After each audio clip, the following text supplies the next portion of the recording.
Hi. One Thing Monday. Let's get into it. So, it's been a day, y'all. It started this morning with a whole lot of deadlifting, a lot of coach calls, a lot of consults with our clients, a lot of team meetings, and then some really yummy adjustments to finish it off. And I'm spent.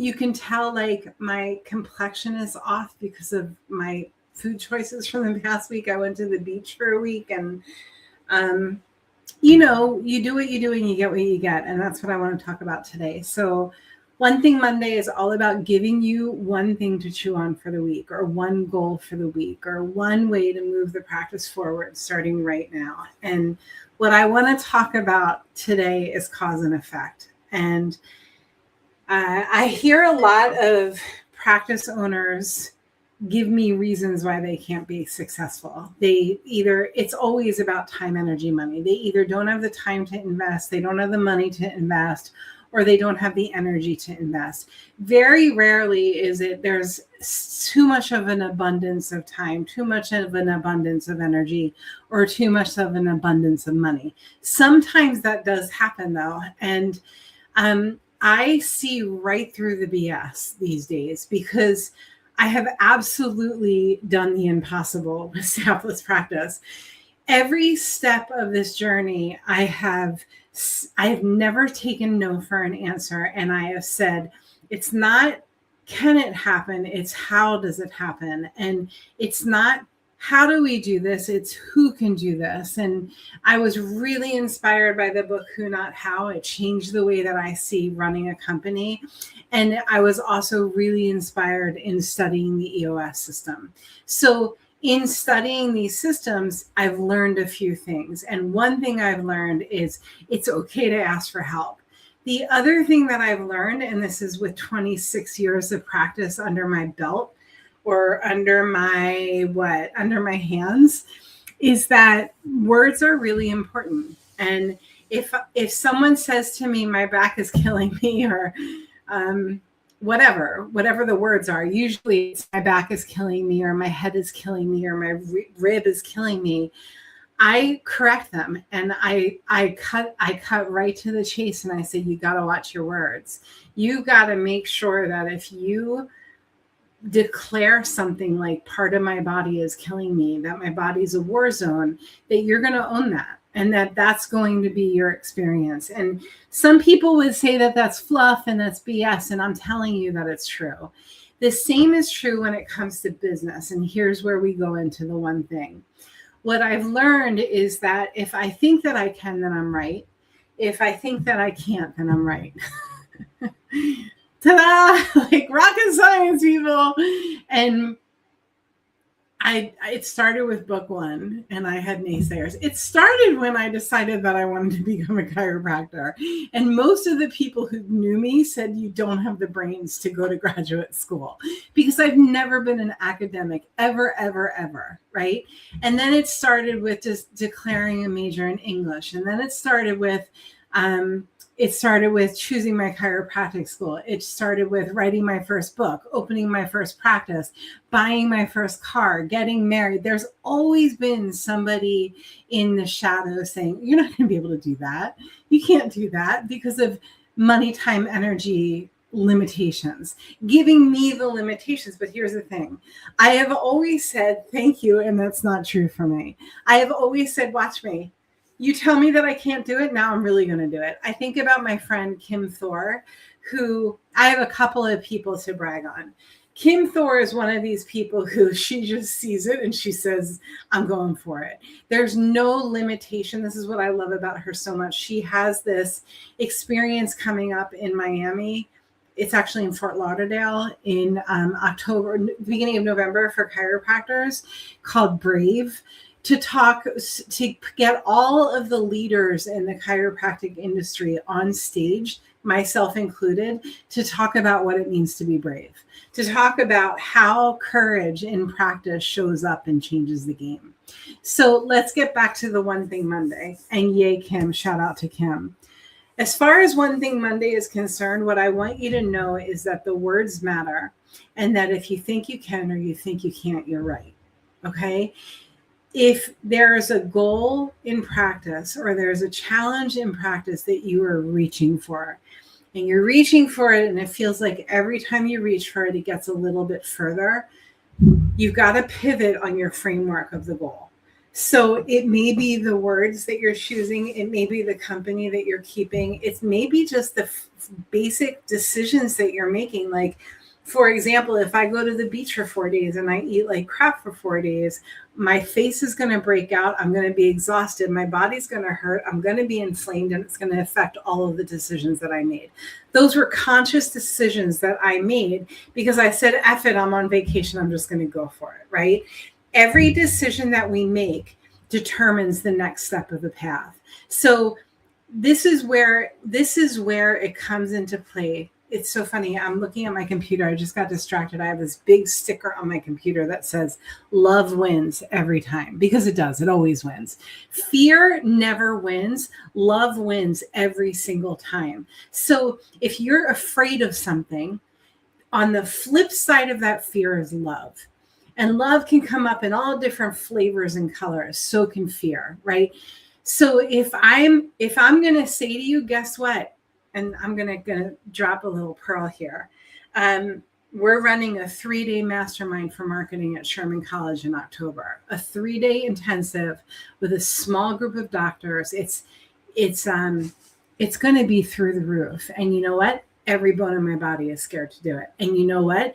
Every bone in my body is also knows that there's a flip side to it where I can believe in the talent that I have and that the people that I'm pulling in on this have, and that there's a bigger message than me. And the bigger message than me in my practice is I've got a gift with these hands, right? I have the ability to help people in a very real way. And there's so little that's very real these days. If I don't use these hands and I don't reach out to as many people as possible wherever I am, however I need to do it, anyone and anywhere, I talk chiropractic. Who's your family chiropractor? It's that hard, right? Like, I'm in the supermarket. The mom drops the peas on the floor. I pick them up. I hand them to my mom. She says, thank you. That's so nice. I said, sure. Who's your family chiropractor? It's that easy, you guys. I hung out with my buddy Josh Siegel at the ICPA gathering. There are 2 name drops for you right there. And walking down the street with Josh Siegel, if you know him, you just learn and you learn and you learn just by being around this guy, right? He is of another planet. And walking down the street, every single person who he can grab eye contact with, he stops them and he says, hello, how is your day going? Hello, how is your day going? Hi, how's your day going? Hello, how is your day going? And he listens. He listens to hear how is their day going because he really cares. He is 100% committed to connecting with people in a real way. So the more AI takes over, the less connected people feel and the bigger the job is that we have. If whether we connect with these or we connect with an instrument or we connect with whatever your craft is, however you're connecting with people, the deeper we get down this AI path, and I have absolutely taken a leadership role in my profession, diving deep into AI. We just launched our Honey program with AI. It's basically a conversationalist for you, for your practice members, for your team, for my team, if we're working with you.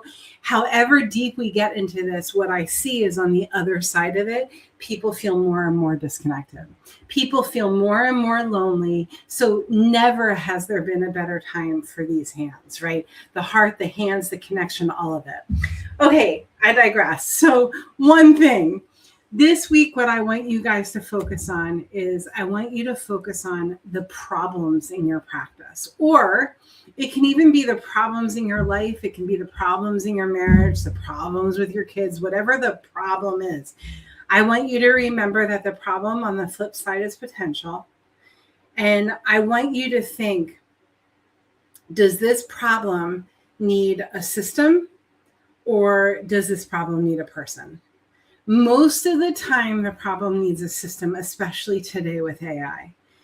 The biggest challenge for a lot of us is figuring out what the system is. Sometimes the problem needs a person, and that's where the who, not how stuff comes in. Don't put the wrong person in charge of figuring out the solution to the problem. Most of the people who are looking for you and your practice, they've got these lenses on. Where are my shades? They've got these lenses on, whether they're pregnant, or their back hurts, or their head hurts, or their heart hurts, or their marriage hurts, or they are too heavy or too thin or too big or too small or too tight or too loose. Whatever their problem is, they've got a problem, and that's the lenses they're seeing through. And everything they see through these lenses, right? If you know what lenses you address in your practice, and some people say, well, I'm a straight chiropractor, I don't fix problems.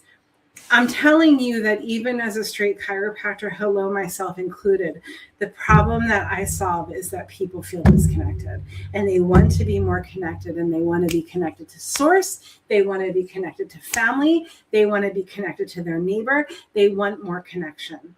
And if these hands can create that connection, I'm going to do it as much as I can, right? So this week, make a list of the problems. What are the problems that you're dealing with in your practice, in your life, and wherever it is? I like to go physical, emotional, spiritual, career, relationships, family. What are the problems? What are the challenges? And then go back to each one and ask yourself, does this need a person, or does this need a system? You can even, if you are jamming with ChatGPT a lot these days, you can even go to ChatGPT and say, here are my problems. Does it need a person or a system? Look up my drag method on YouTube, DRAG method, and it'll help you learn to have these conversations with ChatGPT in a meaningful way. Okay, I wanted to go over all of that with you, and now Kuna's barking. I do want you guys to make sure you join the Facebook group for Staffless Practice. There are going to be a lot of pieces that I give away for free over the next few months. I'm going on tour. There's a lot happening. So make sure that you join the Facebook group. Make sure you get involved in what we're doing there. We're dropping free stuff just about every day in that group. As soon as you get in, I'm giving you a copy of my book. So go on over there if you're watching this and get into the group. I'll see you next Monday on my One Thing Monday. And for this week, just to recap, make a list of all the challenges or the problems. Give yourself an even bigger challenge of seeing the potential in all of it. And then ask yourself, is it a system thing or is it a person thing? Let me know what you come up with. I'm super curious. Go make the world better with great care, and we'll talk soon.